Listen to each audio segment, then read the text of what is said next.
నిజామాబాద్ జిల్లాలోని 10-11వ డివిజన్కి సంబంధించినటువంటి డంపింగ్ యార్డ్ ఇష్యూ. సో ప్రతిసారి కూడా డంపింగ్ యార్డ్ ఇష్యూతోని చాలామంది చనిపోతూ ఉన్నారు అని చెప్పేసి ఒక ప్రాథమిక నివేదిక ఇచ్చినా కూడా దాదాపుగా అధికారులు మేల్కొకపోవడం ఏంది అని చెప్పేసి అలా బాధపడుతున్న పరిస్థితి ఉంది. నిన్న నైట్ కూడా ఒక ఇన్సిడెంట్ అయితే జరిగింది. డంపింగ్ యార్డ్లో చెలరేగినటువంటి ఒక మనము నార్మల్గా మాట్లాడుకుంటూ ఉంటాం, చిలికి చిలికి గాలివానైనట్టు ఒక చిన్న మంట కాస్త పూర్తిగా మొత్తం ఆ స్మోక్తోని ఈ డివిజన్స్ ఏవైతే ఉన్నాయో ఈ డివిజన్స్కి సంబంధించినటువంటి ప్రజలు నివాసం ఉంటున్నటువంటి ఇండ్లలో కూడా ఆ స్మోక్ వచ్చి చేరడం. సో ఆ స్మోక్ని పీల్చుకున్న తర్వాత, విషవాయువులను పీల్చుకున్న తర్వాత చాలామంది అన్కాన్షియస్ కావడం కావచ్చు, దాంతోపాటు దమ్ము తీసుకోక ఇబ్బంది పడిన తర్వాత ఎవరైతే ఇక్కడ ఉన్నటువంటి స్థానిక ప్రజలు అంబులెన్స్కి కాల్ చేసిన వెంటనే అంబులెన్స్ రావడం జరిగింది. ఇక్కడ కొంతమంది బాధితులు అయితే ఉన్నారు. ఎవరైతే నిన్న ఎఫెక్ట్ అయిన వాళ్ళు ఎవరైతే ఉన్నారో వాళ్ళతో మాట్లాడే ప్రయత్నం చేద్దాం. అమ్మ, ఏమైందమ్మా, ఏం ప్రాబ్లం అయింది అసలు? నిన్న ఎలాంటి ఇబ్బందిని ఎదుర్కొన్నారు మీరు? సడన్గా ఇంట్లో నుంచి బయటకు వచ్చిన 9:30 మధ్యలో వచ్చే వరకంటే అది ఏమైందంటే పొగ వచ్చింది. పొగ వచ్చిన వల్ల ఏమైంది, నేను స్కార్ప్ అని మనం రోజు వచ్చినట్టు వచ్చిన బయటకు వచ్చేలోపు బాగా పొగ వచ్చింది. పీల్చుకున్న అది గాలి అనేది లోపలికి పోయింది, శ్వాస ఆడలేదు. అంతలోపే దగ్గు వచ్చింది, స్పృహ తప్పిన. హాస్పిటల్ తీసుకుపోయినరు. అక్కడ కూడా ఒక మాస్క్ పెట్టిండ్రు, ఒక ఆక్సిజన్ పెట్టిండ్రు, ఒక ఇంజక్షన్ ఇచ్చిండ్రు. తర్వాత మేము 2 గంటల మధ్యలో వచ్చి ఇక్కడికి వచ్చేసినాం. ఎంతమంది ఎఫెక్ట్ అయ్యారమ్మా నిన్న మీతో పాటు? ఎంతమందికి ఇట్లా? 6 ఉన్నాం. ఒకటేసారి వచ్చి తీసుకుపోయారు అంబులెన్స్? అయింది ఎక్కువ మేమిద్దరం. అమ్మ, ఇంతకుముందు గతంలో ఎప్పుడైనా ఇట్లాంటి సమస్య ఎదుర్కొన్నారు, ఇట్లా పడిపోవడము ఇట్లాంటి? ఫస్ట్ టైం ఇది ఫస్ట్ టైం. అంటే అంతకుముందు ఇంత పొగ ఇంతగానో రాలేదు. ఇప్పుడు మరీ అతి పొగ అంటే అసలు మేము తట్టుకోలేకపోతున్నాం. మా ప్రాణాలకు ఇబ్బంది ఉంది. మా ప్రాణాలు పోయే అవకాశం ఉంది. అవకాశం కాదు, పోతాయి కూడా ఖచ్చితంగా. మా ప్రాణాలకు ఖచ్చితంగా నమ్మకం మా మీద మాకు గ్యారంటీ లేదు. మేము పేద ప్రజలమా అని చెప్పేసి ప్రతి ఒక్క నాయకులు కానీ, గవర్నమెంట్ ఎంప్లాయీస్ కానీ, మా డంపింగ్ యార్డ్కి సంబంధించిన సిబ్బంది కానీ మా పట్ల నిర్లక్ష్యం చూపిస్తున్నారు. మావి కూడా ప్రాణాలే అని వాళ్ళ దృష్టికి తీసుకుపోయినా కానీ పేద ప్రజలకు న్యాయం చేయాలని చెప్పేసి మేము ఎంతో పోరాడినా కానీ మా పట్ల న్యాయం జరగడం లేదు. గత సంవత్సరం అంతకుముందు మాకు మేయర్ మా డివిజన్ నుంచి మేయర్గా గెలిచి కూడా ఆమె మా డివిజన్ని డెవలప్మెంట్ చేసుకోవాలని కూడా ఏ డెవలప్మెంట్ కాదు కదా, కనీసం మా డివిజన్ ఇట్లా నిక్కి చూడలేదు. ఆమె వస్తే కూడా మేము ప్రశ్నించిన వెదట మా డివిజన్కి రావడం కూడా బంద్ చేసింది. ఆమె ఎందుకు బంద్ చేసింది అంటే ఆమె మా డివిజన్కి అసలు ప్రశ్నిస్తున్నారని చెప్పేసి, ఇప్పుడు మాది పాలన అయిపోయింది, మీతో మాకు అవసరం ఏంది అని చెప్పి రావడం బంద్ చేసింది. అంటే వాళ్ళు అన్నారు ఇట్లా, ఈ మాట అన్నారు అమ్మాయి ఏమన్నా? మాకు మేము అడిగినాము, మాకు ఈ ప్రాబ్లం ఉంది, మా ప్రాబ్లం మీరు సాల్వ్ చేయండి. మాకు మా డివిజన్ నుంచి మీరు కార్పొరేటర్ కాదు, మేయర్గా గెలిచి మీరు ఒక వ్యక్తిగా ఉండి ఆడవాళ్ళకు సహకరించి మాకు సంబంధించిన ఇబ్బందులకు మీరు అర్థం చేసుకోలేనప్పుడు మీరు అసలు ఒక ఆడదాని కూడా శత్రువు అన్నట్టు సమర్థిస్తున్నారు. దీనికి మీకు ఎంత పాటుకు మీకు న్యాయం అనిపించింది మేడం?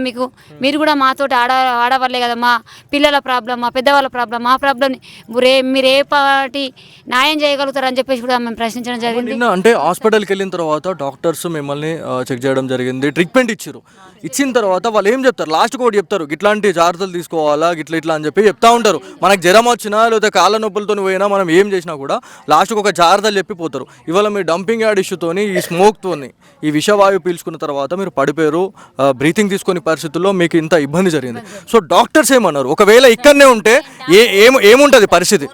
మాస్క్ ధరించండి, మీకు వెంటనే ఇబ్బంది ఏమైనా అయితే హాస్పిటల్ సిబ్బందికి అయితే కాల్ చేయండి. ఈ మాస్కులు పెట్టుకొని ఎన్ని సంవత్సరాలు బతకాలంటే? మా ప్రాబ్లం మేము ఫస్ట్ అదే చెప్పినాము, మాస్కులతో బతికే ప్రాబ్లం కాదు. మేము సహజంగా వాయువు తీసుకునేది, మంచి బతికేదే గాలితో. దానికి మాస్క్ ధరించడం అనేది సహజం అయిన పని కాదు, అది తెలిసిన మాట కాదు. వాళ్ళు కూడా చెప్పడం కరెక్ట్ కాదు. మేము చెప్పినాం అక్కడ మాస్కులతో ఉండాలంటే కూడా ఏదో ఒక గంట వరకు అంటే కవర్ చేయగలుగుతాం, అంతకుమించి మాతో కాదు. మీ పరిస్థితి ఎట్లా ఉంటే చిన్న పిల్లల పరిస్థితి ఎట్లా ఉంటుంది? వాళ్ళు తట్టుకోగలుగుతారా? అసలు లేరు. అసలు వృద్ధులు, చిన్న పిల్లలు అయితే ప్రాణాలు పోయే అవకాశాలు 100% ఉన్నాయి. ఖచ్చితంగా అది జరుగుతుంది కూడా. ఇప్పుడు జరిగినాయి కూడా, ఇప్పుడు మళ్ళీ జరుగుతాయి కూడా రిటర్న్. ఖచ్చితంగా అవి అవుతాయి, జరిగాయని గ్యారంటీ అసలు లేనే లేదు ఖచ్చితంగా. ఎందుకంటే రాత్రి అసలు పొజిషన్ ఎటుండే అంటే ఎదుటి మనిషి కనబడని పొజిషన్. అంటే అంత మంచు కొండల లెక్క అంత తీవ్రమైన పొగ, ఒక ఎదుటి మనిషి మనం కనబడని తీవ్రమైన పొగ అంతగానం ఉంటే అసలు మేము ఏం చేయగలుగుతాం? మాకు తలనొప్పి, ఇట్లా దగ్గు అంటే ఇట్లా కాల్చేత వనకడము ఒక్కటి కాదు ఇంత జరిగింది. ఇంత జరిగిన తర్వాత అధికారులు వచ్చిర్రా మరి వచ్చి ఏమన్నా మరి ఏంది ఏం కథ అని ఒక క్లారిటీ ఇవ్వాల్సింది ఉంటుంది. వచ్చిర్రా ఏమన్నా? మాకు మేముగా హాస్పిటల్కి పోయినాం తప్ప మాకు ఏ సిబ్బంది రాలే, ఏ గవర్నమెంట్ వాళ్ళు రాలే, మాకు ఎవరు సహకరించలే, మాకు ఏం చేయలే, మాకు ఎవరు సహకరిస్తలేరు కూడా. దాదాపు 10 నుంచి 10 సంవత్సరాలుగా ఇట్లాంటి బాధలే పడతా ఉన్నారు. మళ్ళీ ఇంకెన్ని సంవత్సరాలు ఇట్లాంటి బాధలు పడాలని మీరు ఏమైనా ప్రశ్నించారా ఏమన్నా? ఇప్పుడు మా ప్రాణాలతో చెలగాట మాడుతున్నాము. మా ప్రాణాల మరి డంపింగ్ ఆడ మా పేద ప్రజల ప్రాణాలు మీకు లెక్కలేదా సార్? మా ప్రాణాలు తీసినా సరే మరి అట్లా పోయేది ఇట్లా చచ్చిపోతాం. ఎన్ని రోజులకన్నా చచ్చిపోయేదే ఉంది. ఈ డంపింగ్ ఆడ పడితే అయితే ప్రాణాలు అయితే పోతాయి. మరి మా ప్రాణాల మరి మీ డంపింగ్ ఆడ మాకు దానికి సమస్య తీవ్రత మాకు పెద్ద ఎత్తున చేస్తామని చెప్పేసి హెచ్చరించి జరగడం జరిగింది. ఇప్పుడు దాదాపు ఈ 10-15 సంవత్సరాలలో ఎంతమంది ఈ కాలుష్యంతోనే చనిపోవడం జరిగింది? ఎంతమంది? సుమారు 40 మంది పోయినరు. 40 మంది అయితే చనిపోయినారు దాదాపుగా. ఇది జరిగిన నుంచి ఇక్కడ వేసిన నుంచి ఒక 40 మంది ఈ వ్యాధితో చనిపోయినారు. దీంట్లో చాలా మంది యంగ్స్టార్స్ కూడా అంటే వయసులో ఉన్నటువంటి వాళ్ళు కూడా చనిపోయారు అని చెప్పేసి కొన్ని రిపోర్ట్స్ వచ్చినాయి అన్నారు. అది నిజమేనా లేకపోతే అబద్ధమా? నిజమే సార్, అది అట్లనే చనిపోయినారు ఉన్నాయి. దీనివల్లనే ఇదంతా మాకు ఇప్పుడు ఏజ్ పైబడ్డ కొద్ది కూడా ఇట్లా అవుతుంది. చిన్న పిల్లోడైతే ఇట్లా తట్టుకోలేకపోతున్నాడు. రాత్రి గొంతు మంట, కండ్ల మంట. రాత్రి అక్కడికి వెళ్ళినాము, వీడియోస్ ఉన్నాయి వాళ్ళ తట.